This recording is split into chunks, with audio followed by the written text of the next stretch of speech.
Today is September 5th, 2013.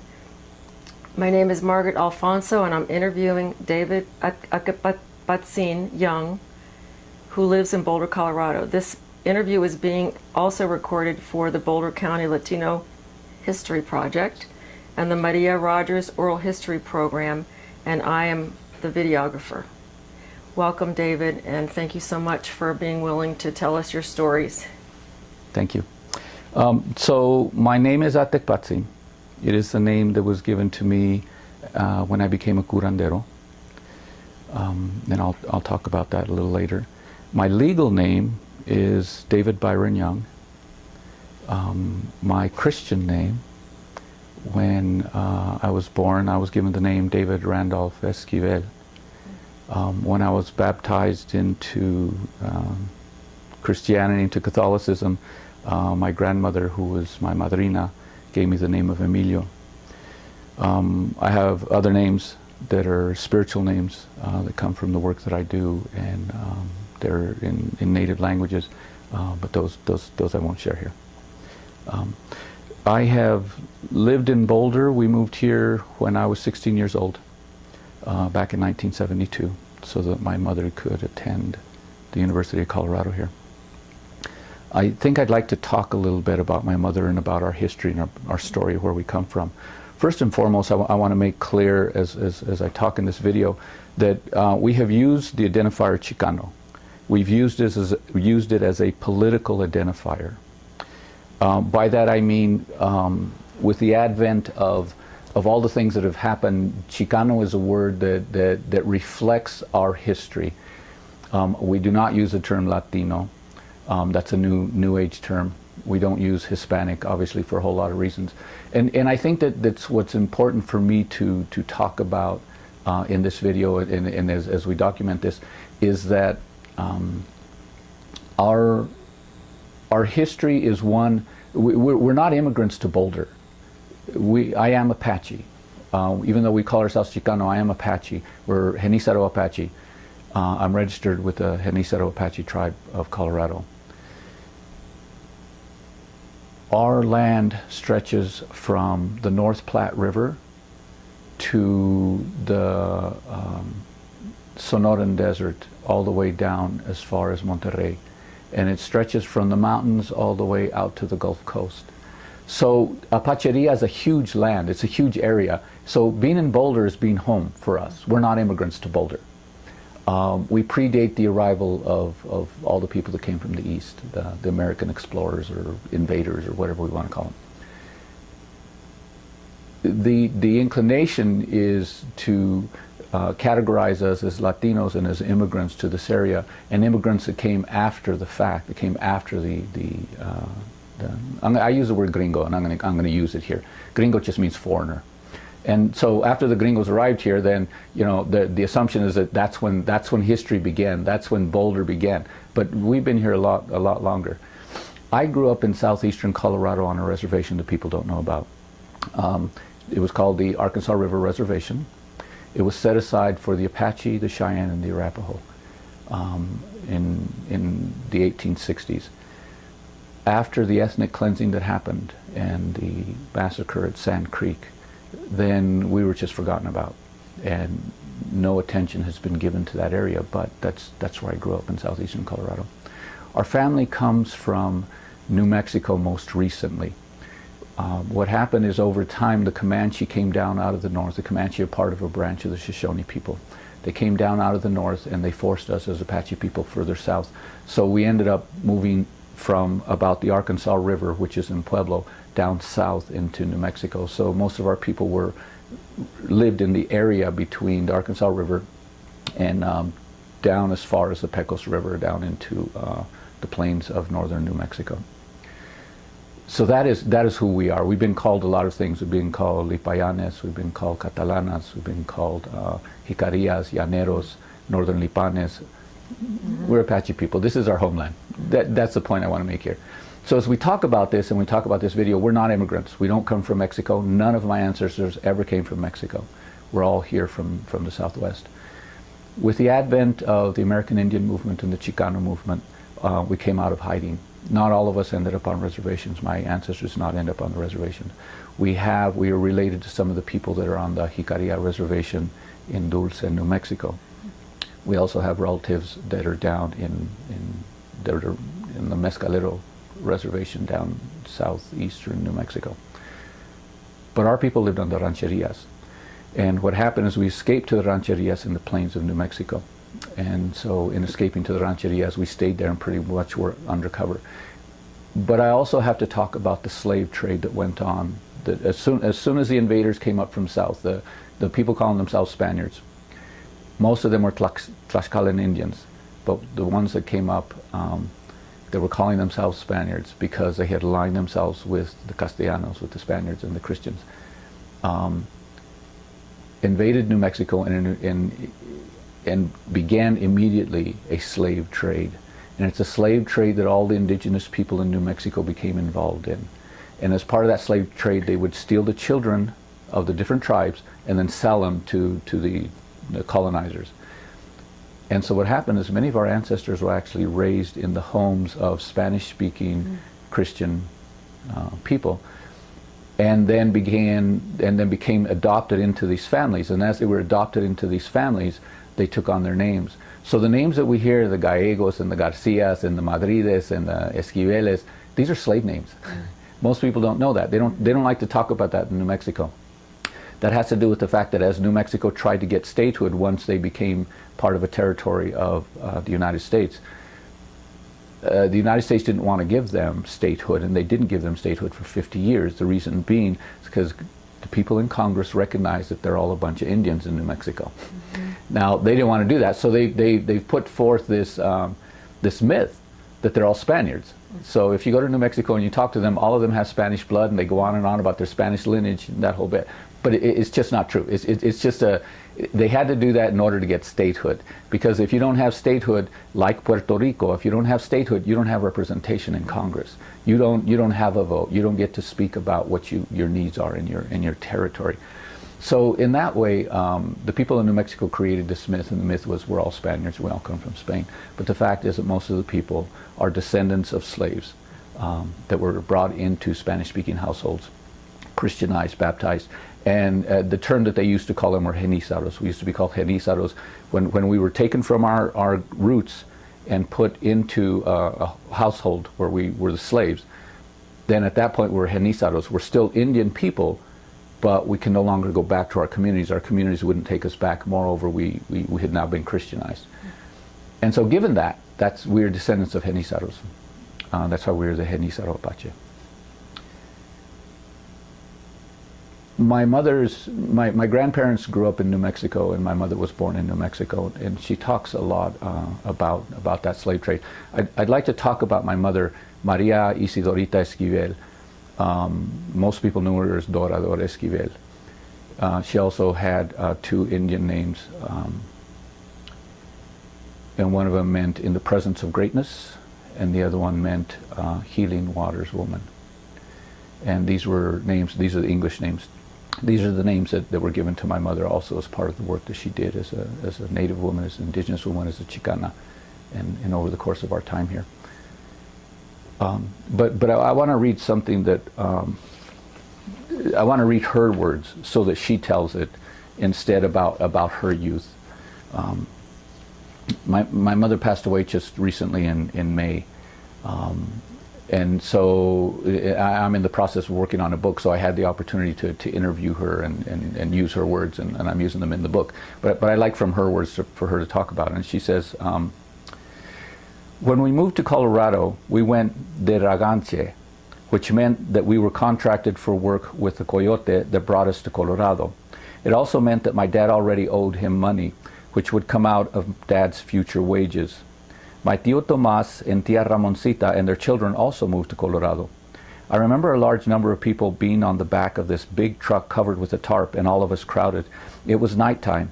My Uncle Tomás, father, and another man by the name of Lucio Maestas came from New Mexico with us.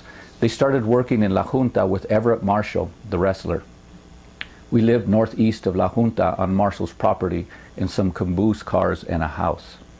Sometime later, our family moved to Rocky Ford, Colorado, where we lived right in town. I remember the hate towards the Japanese and having to cover our windows at night or not have any lights on because we were on blackout. I didn't understand the hate nor the blackout, but sensed that each had to do with the other and that the Japanese were bad people. The family moved back to New Mexico about 1 year and 6 months later. Following other moves and other farmers that my father worked with, we moved to La Cinta, New Mexico, to my grandfather Nieves' property. From La Cinta, I went to school in Mosquero. It was the first time I went to school. I started school around September and went until about January. In January, my father was called to go take his physical examination for service, and I quit school because my parents believed they were taking him to the service. So we went to stay with my tia Mire. Father did not pass the physical, which was blown to him. Which was a blow to him. We were all happy he was not going away, but not passing made you forfeit, considered a failure. Everybody was patriotic and macho about it. I talk about this and use my mother's story here because what she's talking about is being part of this slave trade that continued right into her generation. She was part of human trafficking that was happening. Now the human trafficking was happening from New Mexico into Colorado.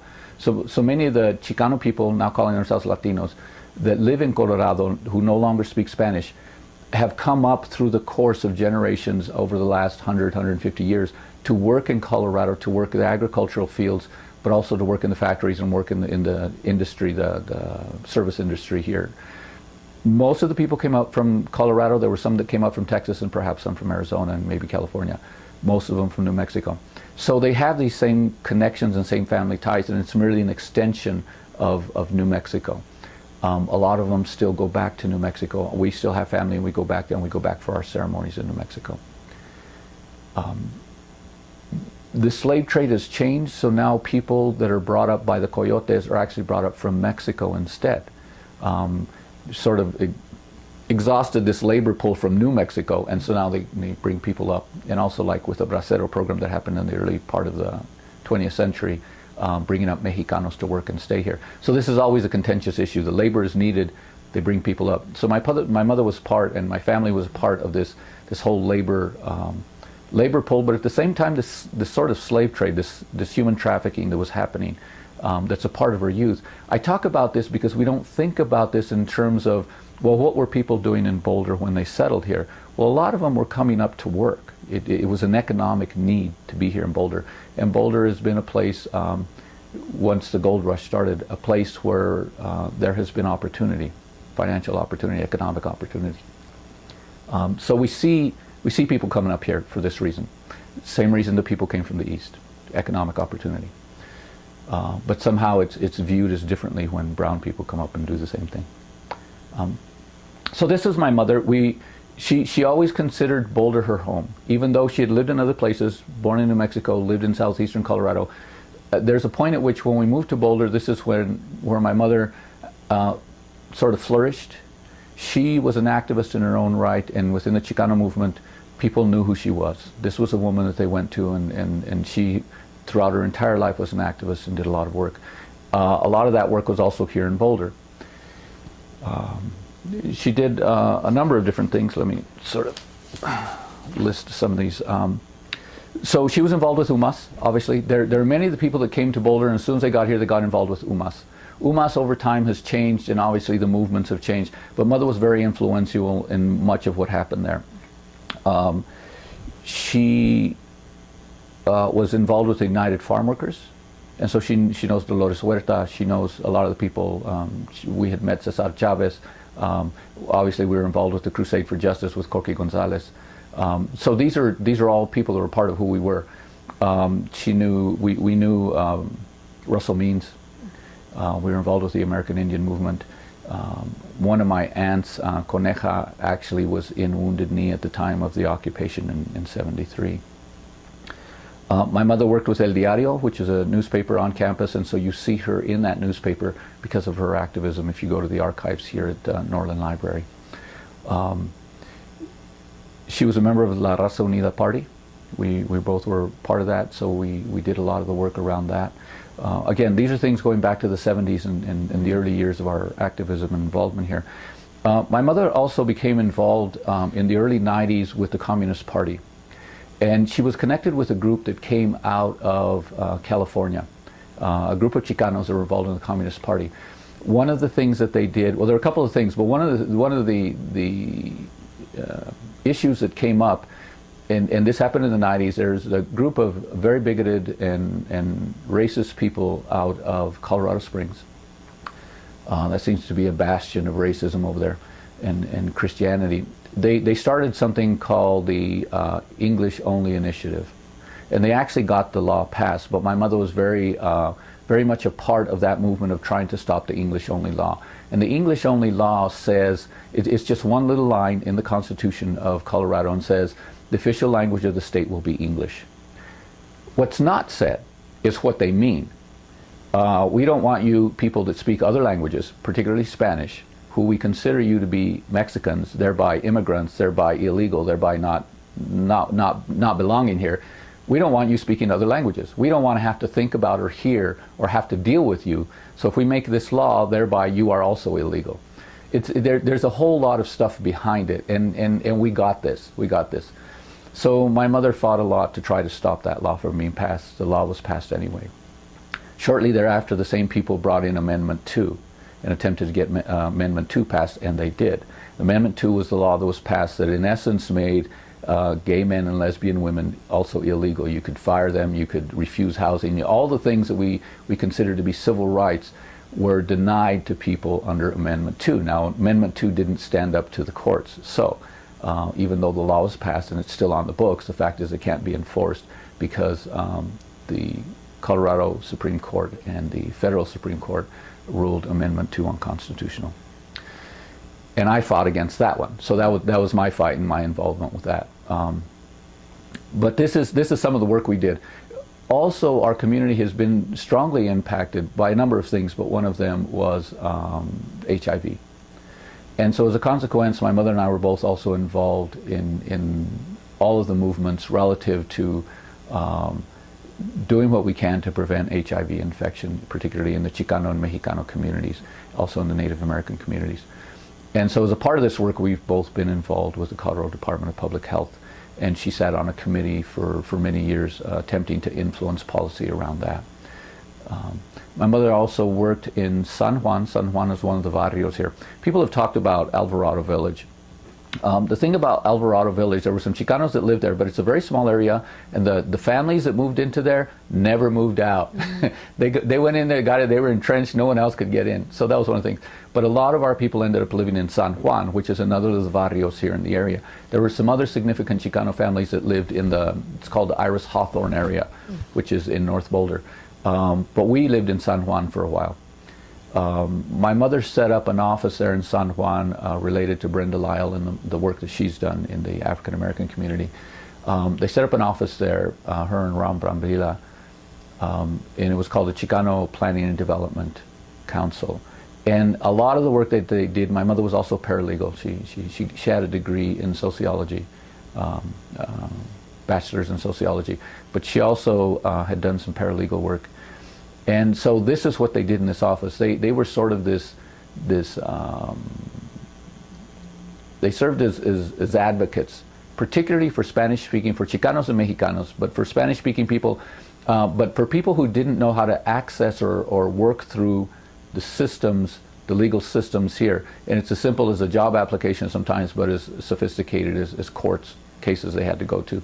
So my mother represented these people and took care of them and helped them to navigate these court systems and these legal systems. They set that up on their own, and so she did that for many years. When she was involved, let me go back a little bit, in the 80s, when she was involved with the Communist Party, one of the things that they decided to do was to send a group of delegates down to Nicaragua. So my mother's working for the University of Colorado at the time. And a number of delegates, they had to be very secretive. Today we are aware of the fact that the NSA has been peeking into us with our emails and our phone calls and all this other stuff. This is not new to us. We had our phones tapped back in the 70s. We knew that. We could hear on the other line, on the line on the other end, where people were tapping in and out of our phones. We have lived with this idea that we're constantly monitored and watched. I have a huge FBI file, huge file. And so this isn't new to us. And the group that she worked with the communist group that was focused out of California, there were a lot of things that they had to do, take calls at payphones, do all kinds of stuff to communicate with each other to try to avoid some of this surveillance. But they ended up sending a number of delegates down to Nicaragua, and they did some work down there, and they actually met with President Ortega down there in Nicaragua. My mother was very much a part of this. At the same time, she was also working at the University of Colorado. This is in the late 80s. Because she went to Nicaragua and came back at a time when our country is supporting the forces down there and arming the forces down there that are committing the atrocities against the people down there, then of course the university felt like they needed to respond, so they fired my mother. Now, we did all we could to fight that, but they fired her and made it real clear that she could not work at the university anymore, all because of her politics. So these are examples, very small examples of some of the discrimination we have continuously experienced here. Were they specific about that was Oh no, the they reason? lie about. They lie I was about. going to say, what was the actual The actual thing, cause? they said, well, she really isn't competent at her job. Yet her ratings, when she was evaluated, all her evaluations were good. Right. But it really was about politics. It's been, for us, it's been real interesting. You know, our family has been very militant. The work that she and I have done, we've been very open and very, very honest about our interactions with gringos. And what happens is, gringos don't like that. They don't like that we're honest, that we're upfront, and that we're blunt, and that we say things the way they are, and that we open up closets and doors that they don't want opened. You know, as I talk about growing up on this reservation in southeastern Colorado, because of the ethnic cleansing that happened here in Colorado, the people living in Colorado and the gringos and the historians would like to forget that this place was already settled. There were native people here, large groups of native people here, that interacted and lived quite peaceably, quite fine. Now the Comanche were a little aggressive, but for the most part, most people, and here along the Front Range, this was neutral territory because of the abundance of food, of the animals that we could hunt, and the berries that grow in the mountains, and all the food. Then people would come in at different times, but it was understood that no one group had dominance over this area. No one owned the land. But as soon as the gold seekers came, all of that changed. And in order for the gold seekers to be able to justify staying here, they had to get rid of the native people. So the ethnic cleansing happened. We don't like to talk about it, and that's not the language we use, but that's what happened at Sand Creek. Following that ethnic cleansing and then moving the Utes completely down to reservations down in southwestern Colorado, it was effective, and they could move in and do whatever they want. So Boulder lives on the laurels of these atrocities that happened here, and we like to forget that. But my mother and I have never forgotten that, and we've constantly reminded people, you're on our land. This is our land. We're not immigrants here. People don't like that reminder. So this is the work that my mother did, a lot of the work that she did through the course of her life. I mean just briefly snippets of what she's done. We weren't looking for glory. We have both been leaders, reluctant leaders. Because of our involvement in our work, people have followed us, but it's not that we were ever looking to be out front, be leaders, take leadership, and take charge. Other people could do that. Other people had the personalities for that and wanted that. But we did the work. We've done the work. So there isn't any organization in Colorado relative to the Chicano community or American Indian movement that doesn't know who we are and who our family is. They don't always like us. But we get the work done, and they know that we're up front. There are times when we would show up to some events and they would actually throw us out. I remember my mother and I and Coneja, my tia, my aunt, we went to a Brown Beret meeting in Pueblo, Colorado. As soon as we arrived, they didn't like my aunt because of her politics also, and they threw us out. They threw us out of that Brown Beret meeting. They said we could not stay. And so we had to leave. Now, did that kind of thing happen here in Boulder County as well? That was in Pueblo. Well, those kinds of things, I don't know about Boulder County. See, the thing of it is Boulder County would like to think of it itself as a bubble. Yeah. Like to think of it itself as this small little enclave that's all by itself. That's not our perception. It's not my perception. It's not our perception as indigenous people. It was not our perception as Chicano people. The Chicano movement didn't exist in Boulder. The Chicano movement existed across the Southwest. Right. Boulder was very much a part of that. People don't like to recognize how important Colorado was to the Chicano movement and to the American Indian movement. Now the FBI knows, and the reason is because, and let me regress here a little bit and talk about that with the Chicano movement. Colorado sits in a unique space because unlike Texas, where there are a lot of brown people, whatever term people want to use, we call them Tejanos, but the Chicanos or the Mexican Americans or Mexicanos, whatever they're calling themselves in Texas. The same thing in New Mexico, calling themselves Hispanics or Spanish Americans, whatever the word. We're talking about indigenous people, brown people, who, because of colonialism, have changed the titles that they used to call themselves. But there are so many brown people along the border, so in Texas, in New Mexico, in Arizona, and California, that they don't have to deal with the issues we have to deal with as Chicano people here in Colorado. What are those issues? Well, we are outnumbered 3-1 in Colorado. We don't have the large numbers. That isn't the same in the other states. So we're sort of on this front line of the war against racism, if you will. It does a couple of things for us. One is it gives us the freedom to be able to respond in new and different ways, and and it's a freedom that doesn't exist for Chicanos in other states. It also forces us to respond and to come up with innovative ways, because whatever works in New Mexico and Texas and California doesn't work here. Moreover, we've had the freedom of being able to deal one-on-one and on par and as equals with some of the indigenous communities from the north. And those are very, very different. Much of the American Indian movement is rooted in Lakota spirituality and Lakota people that have been involved. There were others. It began as an urban movement and moved to reservation movement, the American Indian movement. But much of its impetus and much of its sort of the navel of its emphasis came from the Lakota people. And we've been working with the Lakota people this whole time. As Chicano people, we've been working with them. Denver was the navel of the Chicano movement, though people they like to think that it came from California or it came from Texas or someplace else. But it was right here in Denver, the Crusade for Justice and Corky Gonzalez, that all the ideas that became the pinnacle of the Chicano movement were birthed.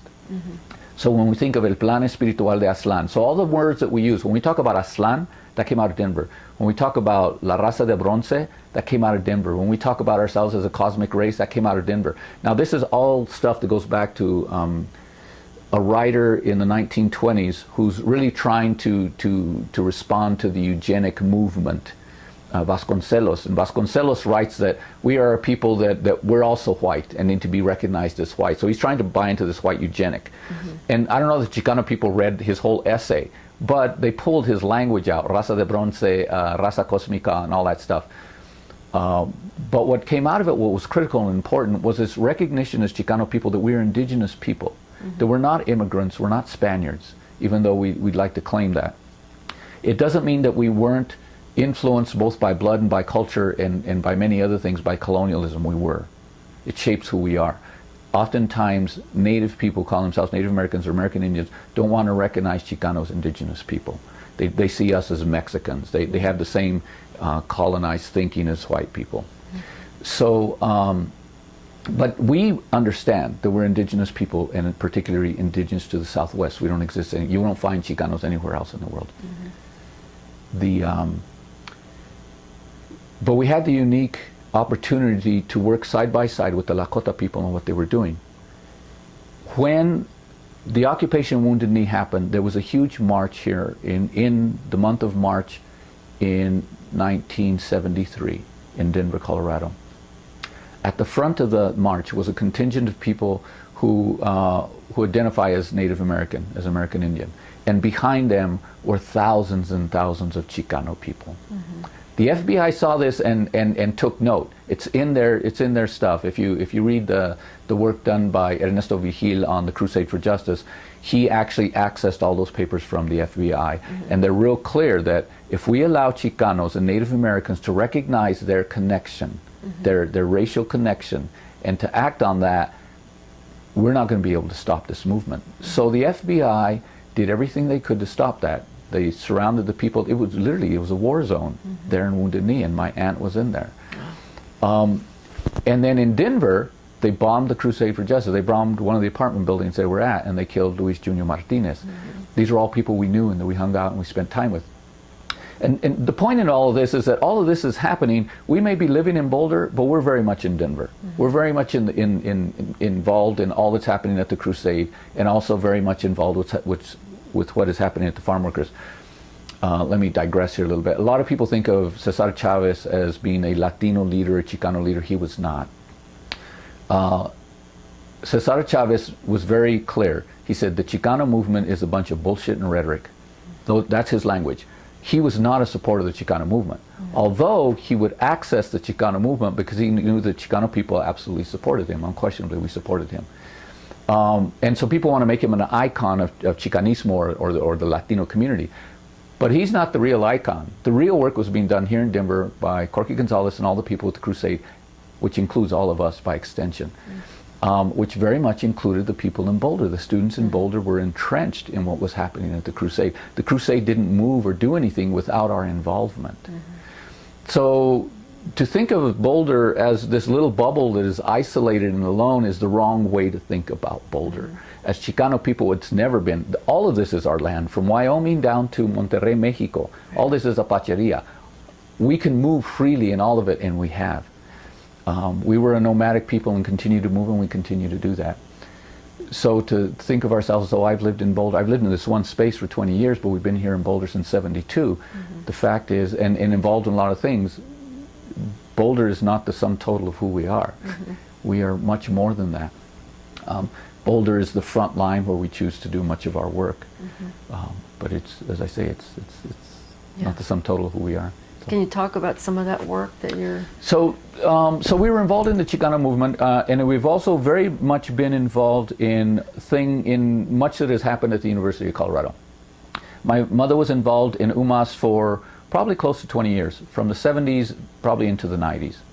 She was involved in much of what happened there. She served in the capacity as the chair of UMass. UMass was very instrumental. The UMass in Boulder was very instrumental. Across the country, other groups were calling themselves MECHA, which is Movimiento Estudiantil Chicano de Aztlán. But here in Boulder, they call themselves UMass. Now, I say UMass, it's United Mexican American Students, but nobody was calling themselves Mexican American. It was just the name, UMass. UMass has a reputation, a good, strong reputation of having influenced a lot of things, particularly at the university level, but also all around this entire area. So her involvement with UMass was such as she was able to shape and influence stuff. She met with the governors on a number of different occasions, attempting to advocate for Chicanos here on campus. You know, it's ironic. Back in the 70s, there's something that came out, it's called the Jessup Report. And the Jessup Report said, if you're going to be on parity with the number of Chicanos that are in Colorado, if the university is going to be on parity with them, in other words, we have somewhere close to 20% Chicanos in Colorado. If we're going to see 20% Chicanos at the university, then a lot of work needs to be done. That's what this report said. Here we are 40 years later. And we probably have less Chicanos at the University of Colorado now in percentage, in numbers. Now, they're real sophisticated in how they list these. Because what they'll say is, well, they use the term minority, and they'll say, well, we have 20% minority or 10% minorities. Yeah, but you're including the people that come in from other countries. You're including the people that are black, that are yellow, that are, you know what I mean? And so you're lumping everyone into one group. But the fact is, the largest group of people of color in the state of Colorado are Chicanos. And you could also say Mexicanos. The problem with the Mexicanos, or the issue with Mexicanos, is that Mexicanos eventually become Chicanos. After the first generation begin to lose their language, by the second generation, third generations, they don't even speak Spanish anymore. And they're going to experience the same levels of racism that Chicanos have experienced for generations. So when we look at the brown population, the University of Colorado and all the universities across the state have failed, absolutely failed, to bring us in at the numbers that need to be brought in. And there are many ways in which racism plays this out. But when our people can't access higher education, then the best we'll ever do is whatever we can manage on the jobs that are available to us out there. A lot of places won't even see us if we don't have a degree. And even when we have a degree, that's no promise that we're not going to experience racism. I worked at the Housing Authority in Boulder. I have done work with the Colorado Department of Public Health in Denver. We've done work for the City of Boulder. In every place that you go, if there is a brown person working there, that brown person is going to be alone. And when they go to lunch alone. It's rare that the gringos that they work with are consider them peers and are going to spend any time with them and reach out to them. That is rare, especially if the Chicano has any sense of self. If they know who they are and they're not trying to be white, they're going to experience racism. These are difficult workspaces. They go and they have to deal with this all day long, and their only reprieve is to go home. And hopefully that at home they don't have to deal with that. Every time we walk out of our door, we have to deal with the labels of racism. And nothing has changed, believe me, after 50 years of activism. I don't see a lot of change. Racism has not gone away. The language has changed. The forms have changed. The presentation is different. But racism is as prevalent today as it was in my youth. Yeah, the attitudes are still there. And it's not just the attitudes, it's the way. You look at the City of Boulder, all the people that sit in administration are white. They may have a token black and a token brown. And they work, for example, and I'll name names here. Yeah. Pete Salas works for the County of Boulder. And he works as their multicultural, I don't know what his position is, but his job is to make sure that the County of Boulder is multicultural. It's not. It's not. He's a token there. He'll always be a token there, and he's not a fighter, he's not an activist, so he's not going to change anything. I sat down and met with 3 of the people, and Josie Heath was one of the 3 commissioners. I sat down and I met with her and the other 2, and I don't remember their names. I sat down and met with them face to face in a room just like this, and I said, you need to hire more brown people. You need to hire more Chicanos. And they said, no, we don't. They said the statistics in Boulder show that there aren't enough Chicanos here, that we're hiring enough. We are hiring according 5% according to what the stats are for Boulder.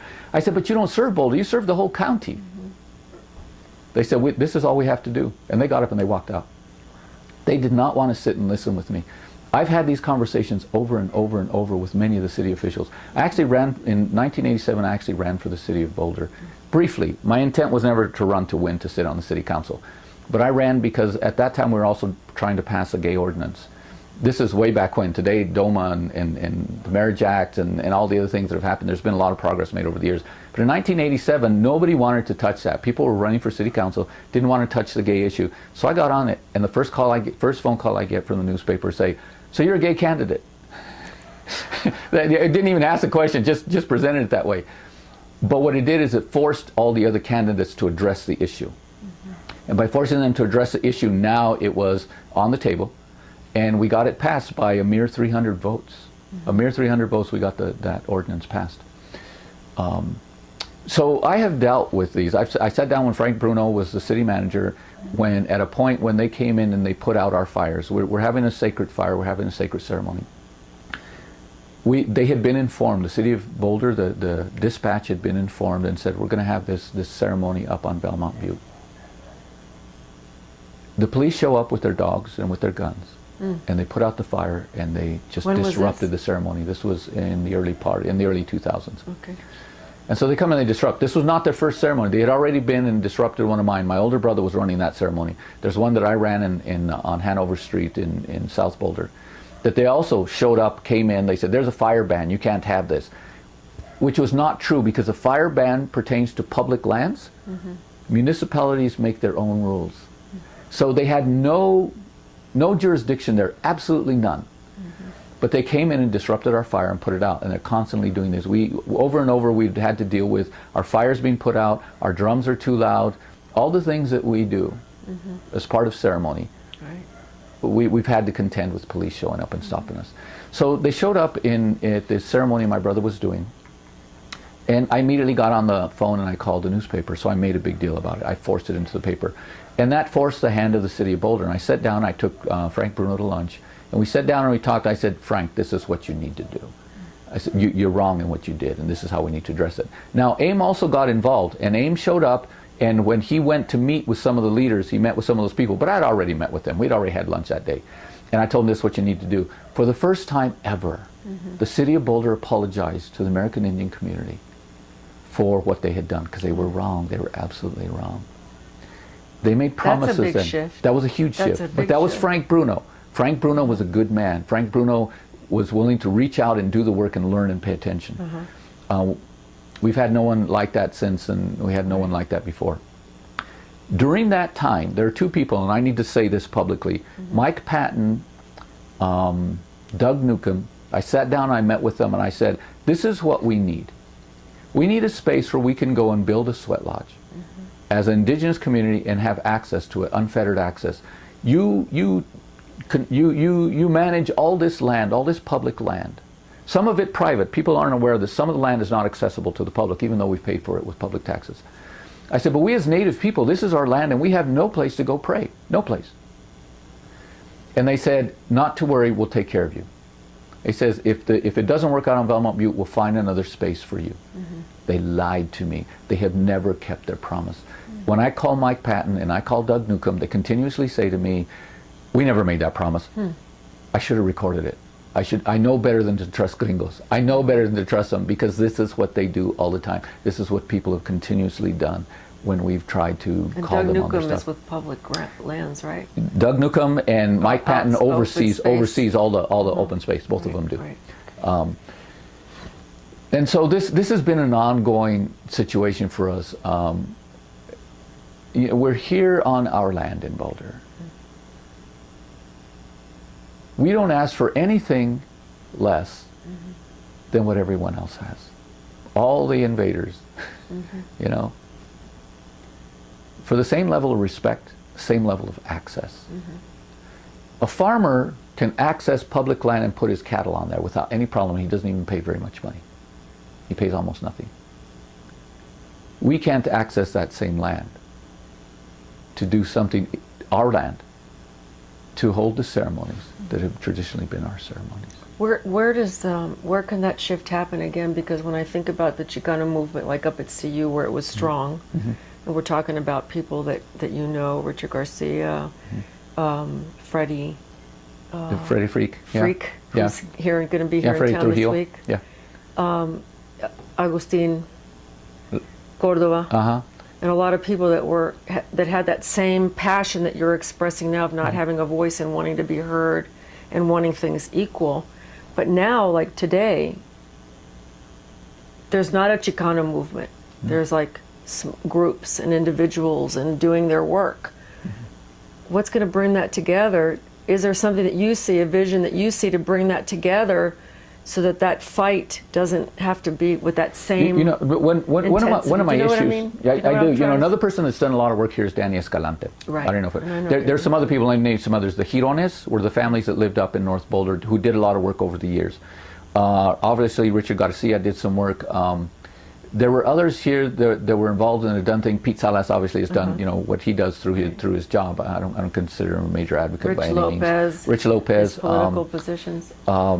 Agustin Cordova was actually, he and my father used to play in a band together, so they knew each other. I mean, we go back, you know, to the Arkansas Valley.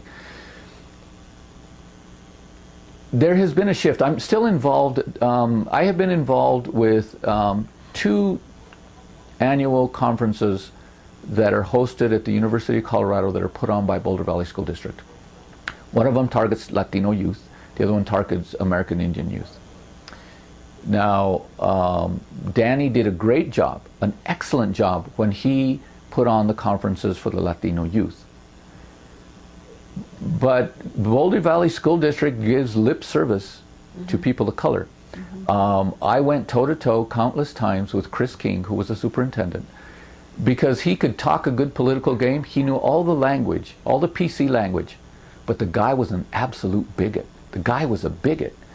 And he didn't like that I would confront him and speak to him as you and I are speaking. He wanted me to treat him as Dr. King, as this really important person holding a position. Under his reign, there are 3 lawsuits that I know of that were filed by Chicanos and they all won. Now, part of the condition of their winning was that they wouldn't go public with it.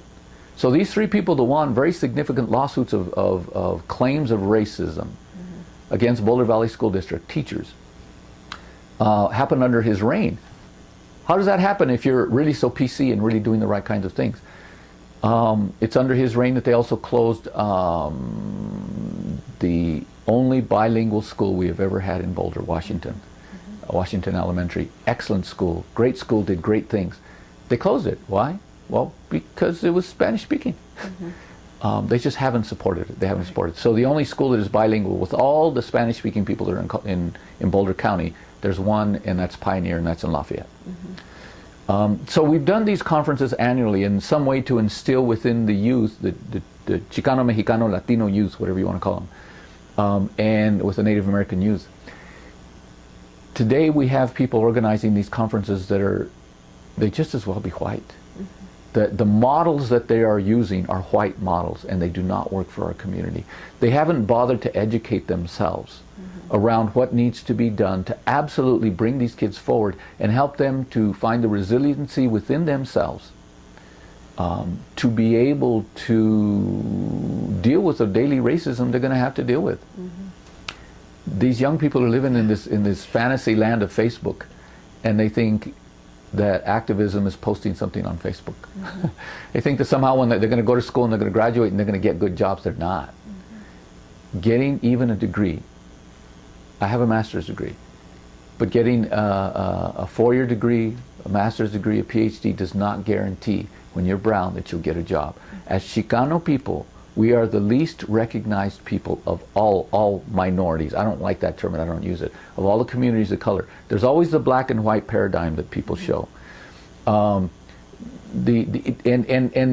unfortunately, some of the worst people are communities of color that buy into this white hegemonic sort of paradigm and place of power, if you will. We meet Indian people that call themselves American Indian, that if you look at them, you would never know they were Indian. They have blonde hair, blue eyes, and white skin. And they're as racist as the white people, but they say, no, I'm Indian. They're Indian because they have a card, but they're not racially Indian. They're racially white, but they have a card. Now that is a legal thing. So American Indians are not minorities. They're not considered minorities, and American Indian rights are not civil rights. They're treaty rights. That's a misunderstanding that most people have.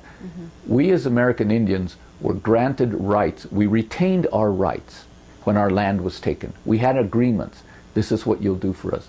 We were promised as Apache people education, health care, housing, and all the food that we would need. We were promised those in exchange for this land that people live on here in Boulder. And those have not been kept. Those promises have not been kept. In fact, what they say to us is, you're not Indian, you're a Mexican. But even Mexicans are Indians. And that's the part that people forget. So these are real issues that we have to deal with all the time when we're here in Boulder, that we contend with all the time. It seems like it's settled now, like in the 70s and in the 80s, there was more activism. Like, has that activism taking a different look where people, like I said, are, when I think about like at CU with Los Seis and what was happening then in the late 60s and early 70s, that was real activism. That was in your face, students protesting. Has it shifted? Is that activism turning more politically in nature, like, or well, see, understand so I was involved. I knew Los Seis in all that happened at that time. But one of the motivators at the time of the movements, late 60s, early 70s, and particularly for the Chicano movement, when we went to a protest, when we went to a march, when we got home, we couldn't speak because we'd been screaming and yelling and shouting so much. We were filled with anger. We were filled with an anger because of the racism that we had endured for hundreds of years. And we weren't going to put up with it anymore. And everyone was angry. And the racism was blatant. When my mother would go to a restaurant and said, no Mexicans and no dogs allowed. One is, we're not Mexicans. We're not from Mexico. But it didn't matter. What they meant is those of you that aren't white. And so if you're not white, you don't get to come here. And my mother remembers those signs. Locally. Yes, locally. Locally. Locally. Yeah. And so those signs changed because we decided we weren't going to put up with it anymore. White people didn't, out of their benevolence, suddenly decide, okay, well, we're not going to discriminate anymore. They haven't stopped discriminating. They've only changed how they do it. The Civil Rights Act that was passed in the 60s gave us a new impetus and a new way to respond. And we responded with a lot of anger, and we said, yes, we deserve to have the same levels of jobs, be in politics. All these opportunities should be our opportunities to hear. We're not immigrants. This is our homeland. Immediately after, we had the Bakke case in the late 70s. And the Bakke case did a huge shift. The Bakke case wasn't an accident. This was well planned, well articulated, and well rehearsed, and they won. Remind me what that was. So the Bakke case is a man's trying to get into medical school in California, a white man. Yeah. And they don't let him in because, well, somehow or the other he feels like he doesn't get to get in because he's white. That people of color are being privileged above him to get in. People don't recognize this is not an even playing field. It never has been, and it probably won't be for a while. So people of color are already disadvantaged in ways you cannot even measure. When I go to school, I am an exception. I am an exception to get through school. You know, it's interesting because as I went through elementary school, and even as I went in Boulder, I got kicked out of school. I did not graduate from high school. Tell me about that. What happened? So I went to Boulder High School. When we first got here, I think Hobeck was the principal. What a racist bigot. Boulder High School. Boulder High School. So I get there to the high school, and the principal singles us out. He singles me out. He singles our family out. And makes it very difficult for me to go to school. I'm having to go through an adjustment from a school of 300 students, probably 40%, 40 to 50% of who are brown, to a school where there are less than 20 students of color in a school of 2,000. Tell me you're not going to feel something. We as students of color had to stick together. There was a point at which, and plus I'm involved with UMass, even though I'm at high school, I'm involved with UMass on campus. And I'm traveling all over the state to different events that are happening in Greeley and in Denver and every place else. They didn't like that. They didn't like that. I had trouble relating to these very white students.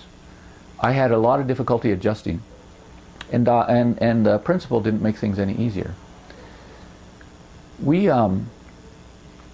There's a point at which he came in and he actually got, we're on stage. I also at that time began dancing. So there's a point at which we have a break, and some students of mine and I, we get on stage and we start practicing, rehearsing, dancing.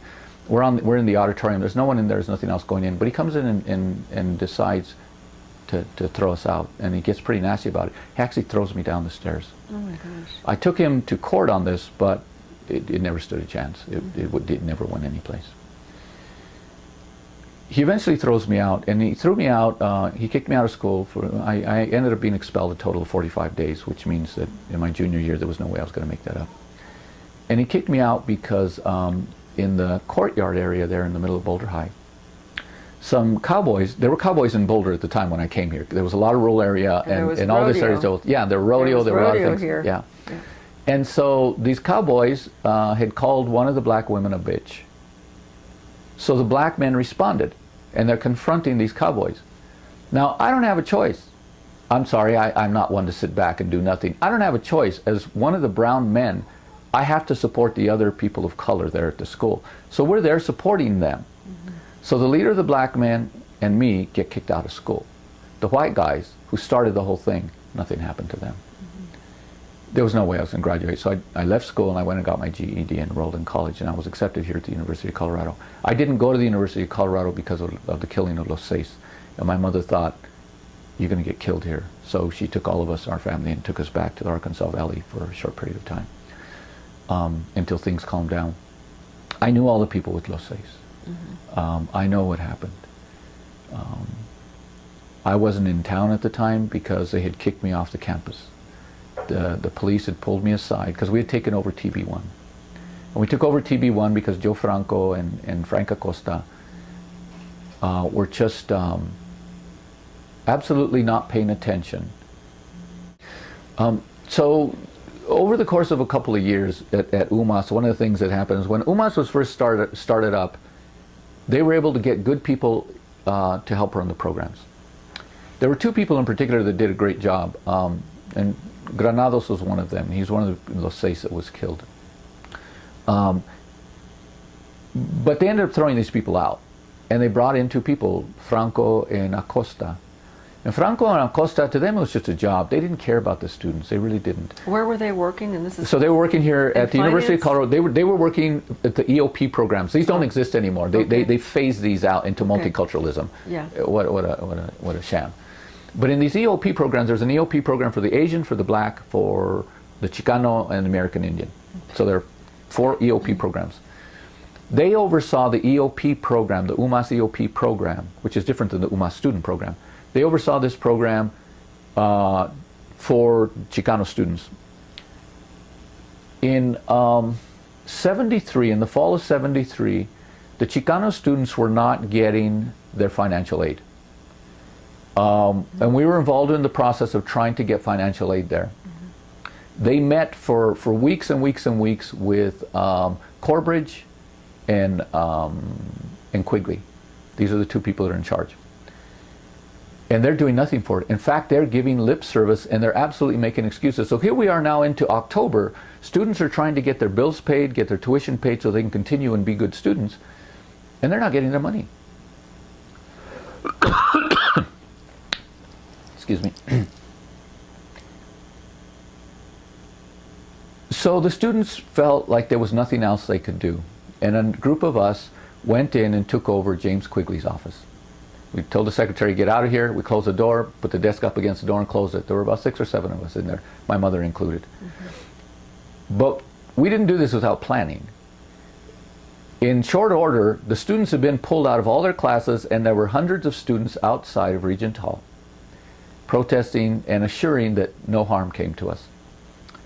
We stayed in there and we demanded that they needed to respond to this issue. We didn't leave there until they wrote a little note, and James Quigley wrote this note and granted us amnesty. In other words, nothing would happen to those of us that had taken over the office. I still have that note. I still have that note. From there, they moved us, intentionally moved us. A guy by the name of Arnold, a representative Arnold, came to meet with the students. He had been meeting with them over the course of time. But they moved everyone from Regent to Mackey, where Arnold spoke to us, so that they could have time to clear out the files that were incriminating. But as a consequence of this whole thing, a few students got to go meet with Vanderhoof, who was the governor at the time, including my mother. They were in there for 15 minutes. Vanderhoof was just mean and nasty to them, never listened to what they had to say, and then threw them out of the office. So nothing ever came of it. And Acosta and Franco were no place to be found. They weren't supporting the students. So after a whole year of putting up with them, by the springtime they said, we've had enough of these two clowns. And so we went over and we took over TB1.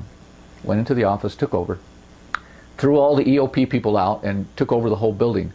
It's at that time that all the people in TB1, all the offices then moved to Willard and remained in Willard for the rest of the time until they've just recently built this new building where they've moved everyone. They call it the multicultural office now.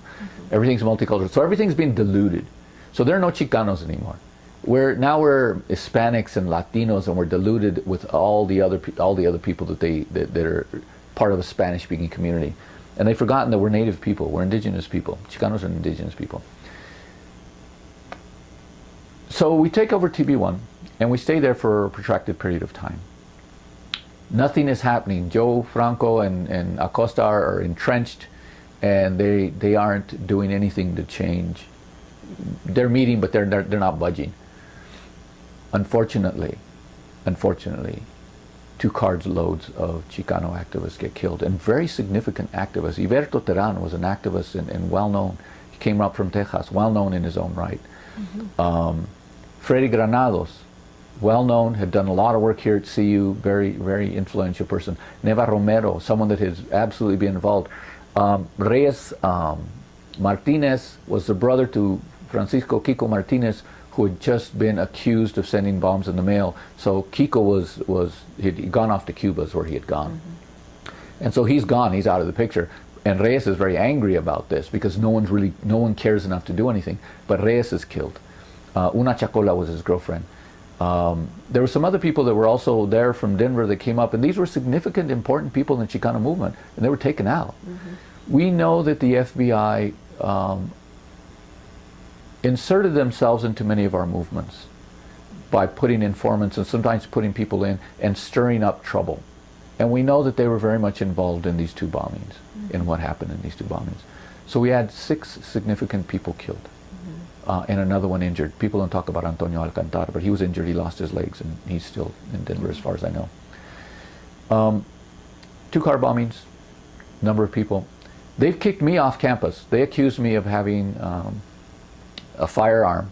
They searched me, they didn't find a firearm, but they took me off campus and the police said, you are banned from campus, you can't come back. So I can't go back from TB1 because they know how active I was in all that was happening there. So we hit the road with 2 women and we traveled all the way down into New Mexico and all through Colorado and back, letting people know about what was going on and what we were doing so they'd get a first-hand account, and so that we'd also stir up that support. And while we were traveling and on our way back, that's when the 2 bombings happened in the course of 2 different nights. And so we got back on the night of the last bombing. It was traumatic to our community. If the Chicano movement died at any point in Colorado, it died that night. It died on those nights. At that point, people realized we've got to do what we can to survive. There was a mass exodus that happened from Boulder, and people just left and went to other areas. Do you think that affected other Chicano people that were living in Boulder? Denver had been bombed. That were not students? Yeah, Denver had been bombed the year before. Yeah. See, the Crusade would like to think of itself as an entity unto itself too. But the fact is, the Crusade did not do its work without the backing of the students. UMAS supported the Crusade for Justice in myriad ways. The Crusade is involved and is spread out all over the place, but we brought the numbers. As UMAS students, we brought the numbers. Otherwise it would have just been this small little clique, this small little group of people doing something there, and it wasn't that. It was much more, much wider because of all of our involvement. So UMAS and the people in Denver were very significant in what happened, or in Boulder were very significant in supportive in what happened in Denver. So in that sense, when Los Seis died, then the reality of how dangerous what we were doing sunk in. And the FBI had stepped up their game. If you look at their paperwork, they had stepped up their game. Their intent was to separate us from the American Indian movement, Chicano movement and the American Indian movement, so that we wouldn't, because we had the numbers. They had the idea, the right idea, but we had the numbers as Chicano people. And the FBI, that terrified them. Where does NARF come in? When did that, I mean, I've been here for a long time too, from 72, you know, 73, but when's NARF come in? I'm not involved with NARF. Okay. Peripherally. I know some of the people there and I speak with them. NARF handles legal cases. Yeah. Now you have to understand that there's a difference between civil rights and treaty rights. Yeah. And NARF handles treaty rights. Okay. That's all they do. Sure. NARF has not been, they've been excellent in the work that they've done in the courts. But to find them on the streets, we don't. Yeah. NARF's not on the streets. Right. Okay. And the people that I was involved with were on the streets. Yeah. I understand. There are times when I've called NARF and said, they've put out our sacred fires, we need you to respond. They don't respond. They don't respond to us. So. Yeah. Because there's no treaty of sacred fires. And there's no money to be made. Yeah. They take on big cases where there's money to be made. And it's not that they're not good cases, they are. Treaty rights have been continuously eroded since they began. Yeah. since they began. I mean, we started making treaties back in the 1700s. In 1776, no one would recognize the United States as a nation. They would not recognize them. And so, you know, there was a treaty that was signed that was called the Treaty of Paris. And the Treaty of Paris declared that this invisible line was drawn from Canada down to Florida that came through the Appalachians. And it said, everything east of that line, the colonists get to keep. Everything west of that line belongs to Indian people. We need to leave it that way. That was the Treaty of Paris. But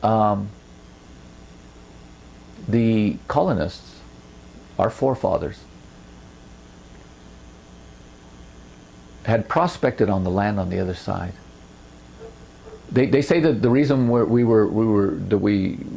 declared our independence had to do with taxes and had to do with the Boston Tea Party. Those are all lies. The truth is the colonists had prospected on the land that was the other side of the Treaty of Paris line, and they did not want to lose money. So they initiated this revolution so that they didn't have to honor that, and then declared themselves independent. And so in declaring themselves independent, didn't have to listen to that treaty because they were a new nation. But none of the other nations would recognize them. So who did they go to? The other people that were considered nations. They went to Indian people. They went to the Cherokee and they went to the Delaware, and they signed treaties with them. By signing treaties, because only nations can sign treaties, by signing treaties, then what they did is they declared themselves a nation. But they had nothing under which to base that. In order to absolutely establish themselves as a nation, they had to root themselves historically. So what did they do? There's a case called McIntosh v. Johnson that was taken to the Supreme Court in front of Marshall. And Marshall wrote this extended ruling. And in this ruling, he does all kinds of stuff. The most important thing that he did, one of the most important things he did, is he now tied this one case, and it's two people fighting over the same piece of land. They're fighting over the same piece of land. One man bought it from the native community. The other person acquired it from the new United States. And they're fighting over the land. They're each saying, no, this is my land. And so the courts have to rule who actually gets to keep the land. And the courts declare that only nations can sign treaties. And under the Commerce Clause, which is under the Constitution, under the Commerce Clause, only the United States can make treaties and can sign this. So the man that bought it from the Indians had no right to buy it from the Indians. Only the nation could do that. And the only ones that can treat with Indians are the President and Congress. Right. Okay, so this is all in his ruling. But the other thing he says, but now I have to justify that I can make this ruling, because the Supreme Court, in a sense, has no teeth. What does he do? He goes back all the way to canon law. He goes back to the papal bulls. There are 5 papal bulls. What are papal bulls? These are executive orders written by the popes. He goes back to 5 papal bulls where the popes wrote an executive order that said, you have the right to go into any land, and if the people that are there are not Christian, you can enslave them, you can rape them, you can kill them, you can take everything they own, all of their property, including their land, and you can distribute it to your heirs forever in perpetuity if you promise to make them Christians. It's now called the Document of Discovery.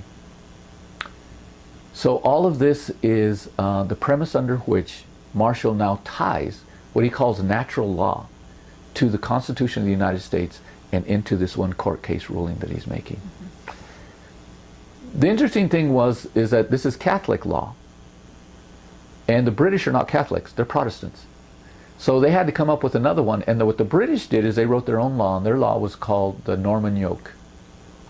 And the Norman Yoke said, if you go into a land that is wild and you tame it, in other words, you domesticate the land by farming on it, then you can claim it as your own. And that's the premise under which the United States founded all that it did. So the idea of expanding and moving westward, as long as you farm the land and you domesticate it, you could claim it as your own. And that's how we steal. That's how we legally steal. That's rooted in Christianity, that's rooted in Christian laws. So when people say this is not a Christian country, it's a lie. This is an absolutely Christian country. Our laws are founded in Christian laws. Interesting. Which made us just heathens. And as heathens, we're irrelevant in Christian law because we weren't Christians. So this is treaty law. So that's what NARF contends with, is treaty law. Right.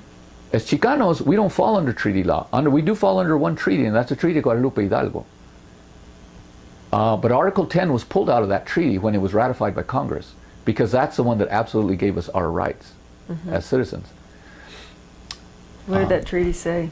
I mean, what did that... It said that we had the right to keep our lands, Yeah. that all of our lands, all the Right. things that belong to us as people living on this land Right. will remain ours. That was pulled right out. Article 10 was pulled right out of the treaty. And so we lost our lands.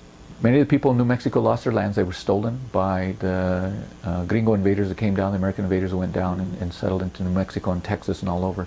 They immediately began going in and just taking the land, stealing it, and just writing new paperwork and new laws. That they're operating under the premise of two different laws.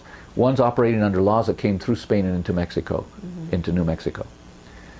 The other one's operating on English laws, and they're very different laws. Right. And so they found a lot of ways to steal much of the land that